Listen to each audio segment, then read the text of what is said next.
2 years after purchasing my custom knives from a blacksmith. I'm getting a couple of them repaired and the others sharpened like new. So these knives here are all carbon steel. They have different finish on them, but essentially they're going to react the same in the kitchen to different acidity foods, different saltiness of the foods. So some of them have been used a little more than others, and some of them have taken more of a beating than others, but they've been really well cared for. There's this one that has a bit of a bent tip. So this is pretty common because the tip is pretty thin, and when you put it down on a cutting surface, sometimes if you apply too much force on it, bend a little bit. It's not a big deal. We can fix it pretty easily by sharpening it. I'm gonna go to the 1000 stone.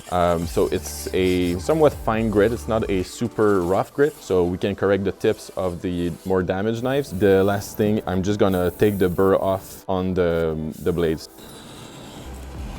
Same thing with this one. This one is a bit bigger damage, but we can still rectify it on the stones. So I'm gonna start with a high angle like this to really take off as much material as I can on the tip to bring it back to a good geometry. And when I'm done with this, I'm gonna lower it to the actual bevel we want on the knife.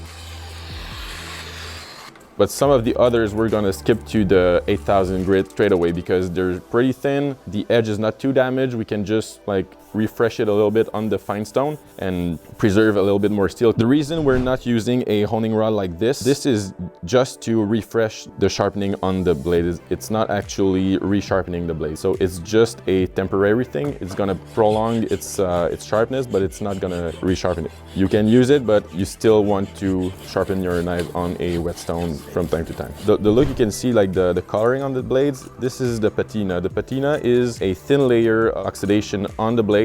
Keep them dry is the golden rule, and when you store them, make sure they're in a dry place, and you're gonna be good. So that's pretty much all you have to do. So this one here, speak about the look it has. This is a forced patina, so it's a thin layer of oxidation we did with some mustard. Since mustard is very, very acidic, we can put it on there in a random pattern and just let it dry, and as it dries, it's gonna make the blade react, and this is why we have some different colors on there. If you like knives like me, subscribe to the channel, and if you want to know more about our knives, just go to the link down below.